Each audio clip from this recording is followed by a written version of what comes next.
I am starting a YouTube channel, and here's why. This video is divided into 7 sections, mirroring the 7-arc story structure for novels. See, I'm a writer first and foremost, and it's really easy to fall back on old habits, so that's what I'm gonna do. With that said, let's get right into the backstory. Though mine is less tragic than what I usually inflict on my characters, I still think my past deserves mentioning. So, hi, I'm Silver, I am 24 years old, I'm about this close to completing a degree in computer science and mathematics. Yes, I did this to myself willingly. No, I don't regret it. Maybe a little bit.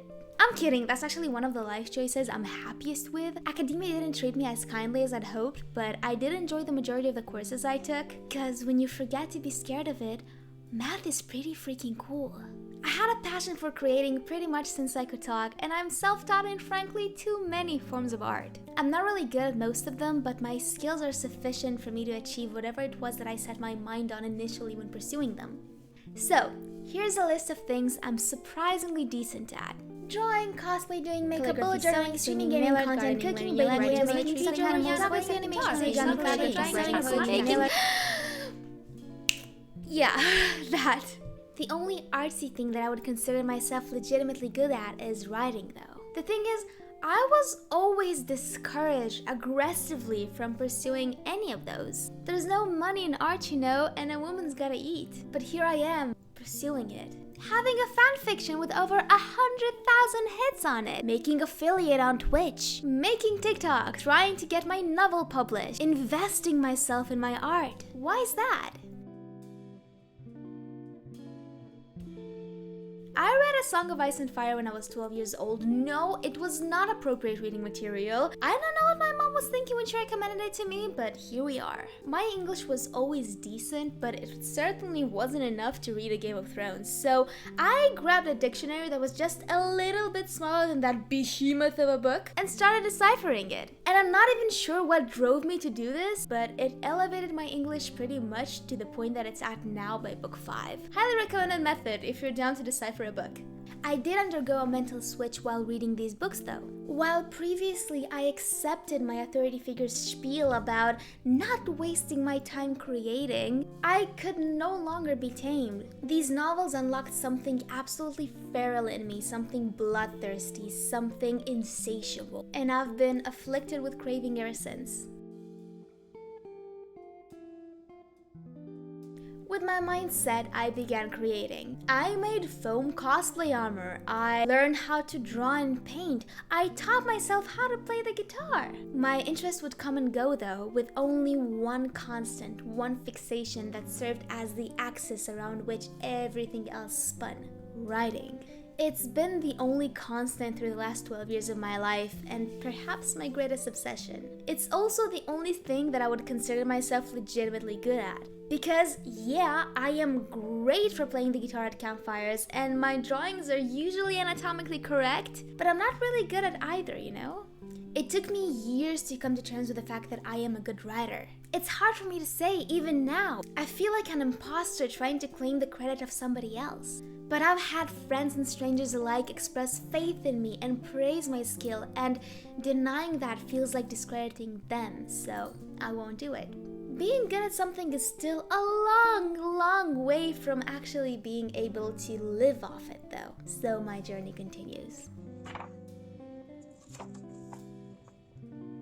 On August 11th, about 8 months ago, my path was radically altered by a conversation that I had with my best friend. And I'm not just mentioning the day to be dramatic, it actually serves a purpose. See, 5 days before that conversation, my fanfiction, The Thousand-Armed Goddess of Mercy, made its debut.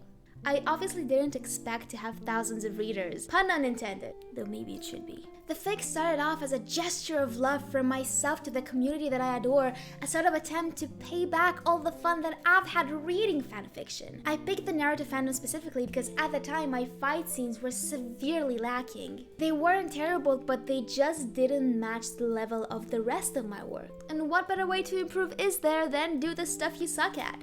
So I did. I started writing a moderately action-heavy fanfiction, adding in a few other challenges while I was at it, describing locations better, writing a non-toxic romance for a villain, yada yada. You know the drill. And then, 5 days after publishing the first chapter of this fic, I decided to convert my best friend to bullet journaling. She was down to hear my preaching for whatever reason, so I sent her a 5-minute long video that was effectively a tour of my bullet journal with an explanation of the method mixed in. It was a zero effort video. Heck, I have dirty dishes in the shot the entire time. I didn't even bother clearing up my desk. Rather than make fun of me for the mess, my friend's response was, "You are absolutely ready to be a creator."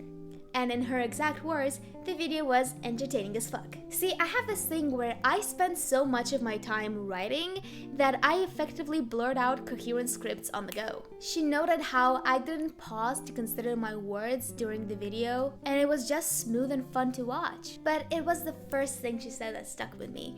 "You're absolutely ready to be a creator." So I started uploading chapters regularly, which is not something I intended to do initially. I started streaming almost daily. And I learned how TikTok and Twitter work, which sounds easy, but God, it really wasn't. And for the first time, I centered my life around creating while trying to keep up with schoolwork and my other obligations. I might have not realized it at the time, but I've changed, and so has everything else.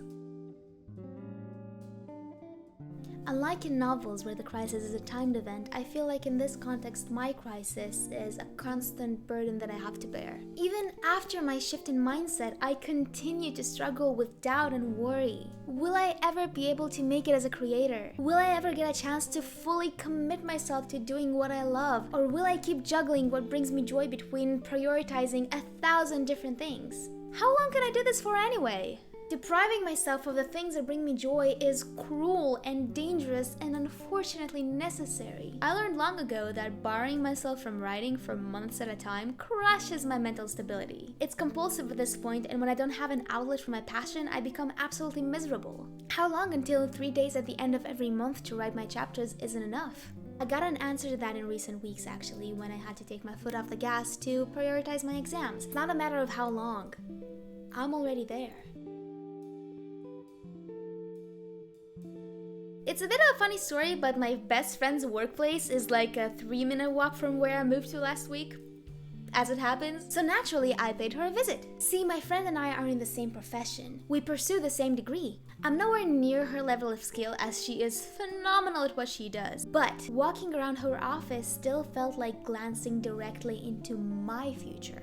I looked into the crystal ball and found the reflection lacking. I could live this life. Shit, I would be good at it. Fantastic even. Let it be known that creativity is a uniquely useful quality for a programmer to have. I could live this life, but in that case, I may as well be dead. It would drain me to the point that I couldn't write even if I did have time. It would strip me of everything that made me me until I have nothing left to give but my very soul.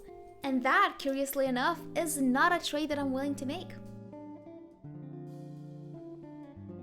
I don't remember a time where I wasn't driven to create through a mix of passion and obsession. I'm not sure such a time ever existed.